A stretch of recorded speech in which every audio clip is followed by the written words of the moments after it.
बिस्मिल्लाहिर्रहमानिर्रहीम। अस्सलाम वालेकुम। औरिया मकबूल जान ने हकीकत टीवी को बड़ा तहलका खेज इंटरव्यू दिया है। आपको इंटरव्यू दिखाने जा रहे हैं, लेकिन इस इंटरव्यू से पहले आपको बता दें कि औरिया मकबूल जान ने हालिया एक कॉलम लिखा था और फिर उन्होंने एक वार्निंग जारी की थी कि अहले नजर ने कहा है कि जाकर बता दो सबको कि अब अल्लाह का बहुत बड़ा अजाब आने वाला है और इतना बड़ा अजाब आने वाला है कि अब बचत नहीं होगी। औरिया मकबूल जान ने कॉलम लिखा, उन्होंने वार्निंग जारी की सोशल मीडिया के जरिए। उसके बाद पाकिस्तान में सैलाब आया। जब सैलाब आया और इतनी अब तबाही हुई है, इतनी तबाही हुई है कि पाकिस्तान की तारीख में इतना बदतरीन सैलाब नहीं आया और ये अब रुकने नहीं वाला। औरिया मकबूल जान से हकीकत टीवी ने कुछ सवालात किए इंटरव्यूज के अंदर। आपको पता चलेगा कि पिछले 4 महीने में ऐसी कौन सी गलती हो गई है जिसके बाद अब फैसला हो गया है कुदरत की जानिब से कि ये अजाब नहीं टलेगा। और हमने उनसे पूछा कि जब ये अजाब आता है आगे क्या होने वाला है, और ये जो सैलाब आ रहा है ये गरीबों पर क्यों आ रहा है? ये अमीर सारे तो ये बाहर भाग जाते हैं, इनकी कोठियां कारें सब कुछ है, इन पर क्यों अजाब नहीं आता? ये हुक्मरान और ये ताकत के नशे में चूर लोग। तो औरिया मकबूल जान ने पूरी तफसील से जवाब दिया। तो चलिए इंटरव्यू शुरू करते हैं। औरिया मकबूल जान, हकीकत टीवी को वक्त देने का बेहद शुक्रिया। आपसे सवाल है कि आपने हालिया एक वार्निंग दी थी कि अहले नज़र लोगों के हवाले से आपने कहा कि वो पाकिस्तान में एक बदतरीन अजाब देख रहे हैं। आपने ये बात कही, इसके कुछ अरसे के बाद पाकिस्तान में बदतरीन सैलाब आ गया, ऐसा सैलाब जो पहले कभी नहीं आया। अब जरा इसके बारे में तफसील से बताएं कि ये क्या अजाब है, क्यों आया है, और अहले नज़र इसके बाद पाकिस्तान के हालात क्या देख रहे हैं। बिस्मिल्लाहिर्रहमानिर्रहीम। पाकिस्तान के बारे में जहाँ तक अल्लाह तबारक ताला की नाराज़गी का ताल्लुक़ है, ये गुज़श्ता 15-20 साल से मुस्तकिल चली आती रही है और बहुत दफ़ा ऐसा हुआ है कि लोगों ने दुआएं की और उसके साथ साथ ये किसी न किसी हद तक अल्लाह तबारक ताला की नाराज़गी जो है वो टलती रही। असल मसला ये है कि 2010 में याद होगा कि सैलाब आए थे, तो उस वक़्त मैंने 27 तारीख को सैलाब के आने से पहले जुलाई को मैंने कॉलम लिखा था, इसमें मरगला की पहाड़ियों का में से धुआं उठने की अलामत का जिक्र किया था, सैलाब का जिक्र किया था। और फिर उसके बाद 2010 में सैलाब आया था। ये भी अहले नज़र जो थे उन्होंने मुझे कहा था, मैंने उस कॉलम का उन्वान था डोरा टूट गया, और वो कह रहे थे कि बिल्कुल वही कैफियत है। लेकिन फिर उसके बाद हुआ ये था कि कहीं ना कहीं किसी न किसी तौर पर अल्लाह तबारक व तआला ने कुछ लोगों की दुआओं को सुन लिया और नाराज़गी टल गई। लेकिन हमारे हालात ना बदलते हैं, ना हम अपने आप को ठीक करते हैं, ना इज्तिमाई तौर पर ये सूरत हाल ऐसी होती। यही वजह है कि ये इस तरह की सूरत हाल जो है अब दोबारा आज से तकरीबन 3-1 माह पहले वो कह रहे थे कि ख़बरदार करो। अब ज़ाहिर बात है कि मैं एक छोटा सा कॉलम निगार हूँ, कहते हैं लेकिन तुम चूँकि लिखते हो इसलिए तुम बात करते हो, तो तुम इस बात को लोगों तक पहुँचाओ।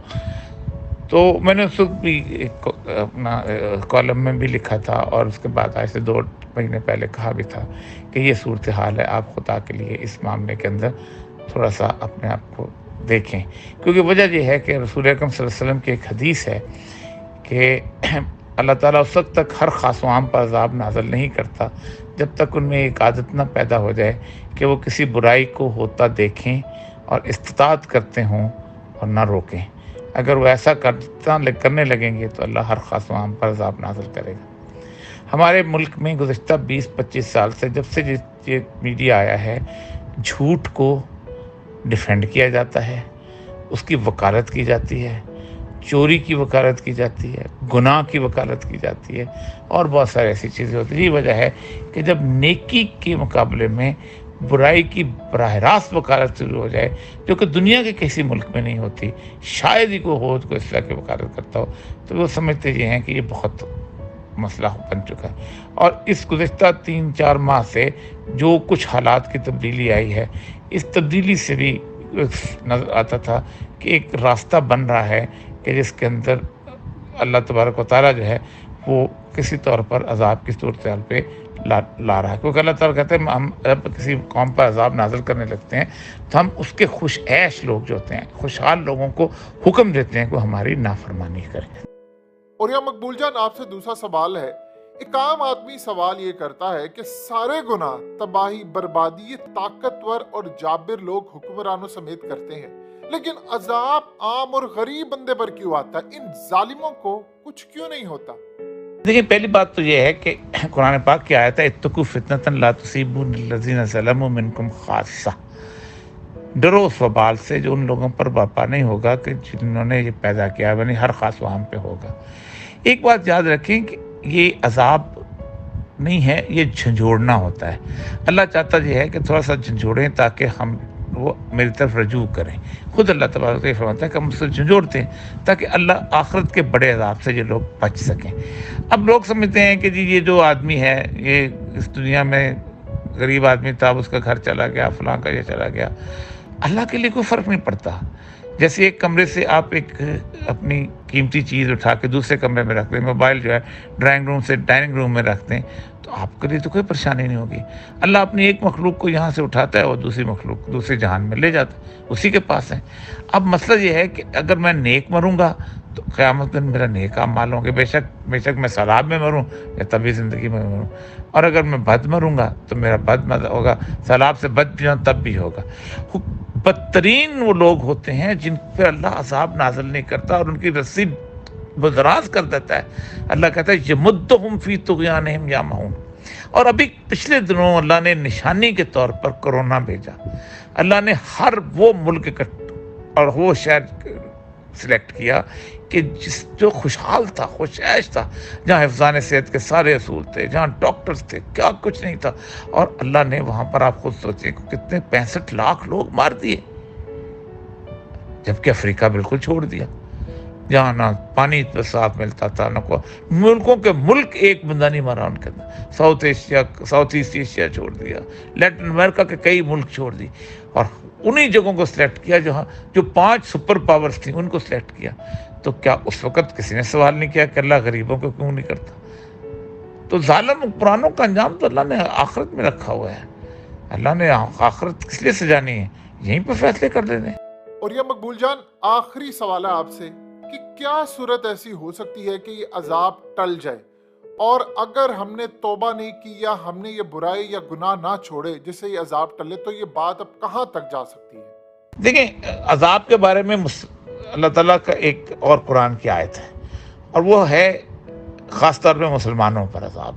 اللہ تعالیٰ کو اس کی کوئی پرواہ نہیں ہے، آپ کافر ہو جائیں، مشرک ہو جائیں، مرتد ہو جائیں، کچھ ہو جائیں، چلے جائیں، کہتے بے شک آپ بنو، میں آپ کو اور اللہ ایک منٹ کے لیے بھی رزق نہیں روکتا کسی کا۔ لیکن اللہ کہتا ہے کہ دیکھو بات سنو، افتؤمنون ببعض الکتاب وتکفرون ببعض، تم کتاب کے ایک حصے کو مانو اور دوسرے کو نہیں مانو۔ یعنی اگر تم ایک دستخط کر دیتے ہو، ایک فارم فل کر دیتے ہو داخلے کا، اور پھر تم ممبر بن جاتے ہو کسی کلب کا، تو پھر یہ نہیں اس طرح کہ تم کلب کے قوانین جو ہے ان پہ عمل درآمد نہ کرو۔ جب تم مسلمان بن جاتے ہو تو تم کلب کی ممبرشپ حاصل کر دیتے ہو۔ اللہ فرماتے ہیں کہ وَجَزَاءُ مَن يَفْعَلُ ذَلِكَ مِنكُم، کہ پھر جو ایسا بندہ کرتا ہے کہ آدھی بات مانتا ہے آدھی نہیں مانتا، اللہ کہتا ہے پھر میں قیامت کے دن ادھار نہیں رکھتا ہوں۔ کیا ہے جزا؟ کیا ہے اس کی؟ اللہ خزی فی الحیات الدنیا، میں اسے دنیا میں ذلیل اور رسوا کر دوں گا۔ امت مسلمہ کی ضلالت یہی ہے، ساری کی ساری کافر ہو جائے، اللہ کو کوئی پرواہ نہیں ہے، وہ رزق بھی نہیں روکے گا، ہوستے زیادہ بھی کر دے، لیکن ساری کی ساری مومن ہو جائے تب بھی اس کو کوئی فرق نہیں پڑتا کہ اس کی 1 انچ بادشاہت میں اضافہ نہیں ہو۔ لیکن اگر آپ مومن ہو کے اور اس کی ایک بات کو مانیں اور دوسرے کو نہ مانیں تو آپ پہ عذاب آتا ہے۔ ہمارا معاملہ یہی ہے کہ اللہ کی ہم ایک بات کو مانتے ہیں۔ امید ہے کہ اوریا مقبول جان نے جو جوابات دیے ہیں آپ کو اندازہ ہو گیا ہوگا کہ پاکستان میں تباہی کی صورتحال کیا، اور یہ اب یہاں پر نہیں رکنے والا، کیونکہ ہمیشہ یہ ہوتا رہا ہے کہ ہم نے کہیں نہ کہیں کوئی گنجائش چھوڑی ہے۔ اب ہم سب نے مل کر گنجائش کی حد پار کر دی ہے، اور یہ جو اب عذاب ہے یہ عام مڈل کلاس غریب امیر یہ سب کو بہا کر لے کر جا رہا ہے، اور تباہی اور بربادی اب ہمارے دروازے پر دستک دے رہی ہے۔